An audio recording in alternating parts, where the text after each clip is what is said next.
રાજકોટ જિલ્લાના ઉપલેટાના મામલતદારે સરકારી અનાજના જથ્થાને ગેરકાયદેસર રીતે લઈ જનારને પકડી પાડ્યો। રાજકોટ જિલ્લાના ઉપલેટાના મામલતદારે સરકારી અનાજના જથ્થાને ગેરકાયદેસર રીતે લઈ જનારને પકડી પાડ્યો।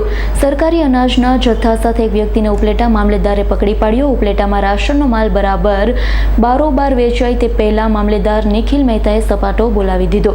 સરકારી પાવતી વગર લઈ જવામાં આવતો અનાજના જથ્થા સાથે એક વ્યક્તિને પકડી પાડતા ઉપલેટા મામલતદાર કોનો હતો માલ, ક્યાંથી આવ્યો આ અનાજનો જથ્થો, કોની દુકાનનો માલ છે, ક્યાંથી લાવ્યા તેની આકરી પૂછતાછ હાથ ધરી છે।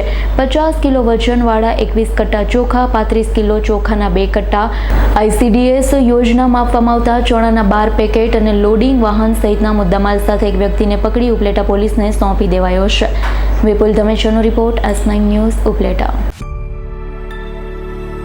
અમારી તમામ માહિતીથી અપડેટ રહેવા માટે જોડાયેલા રહો S9 ન્યૂઝ સાથે।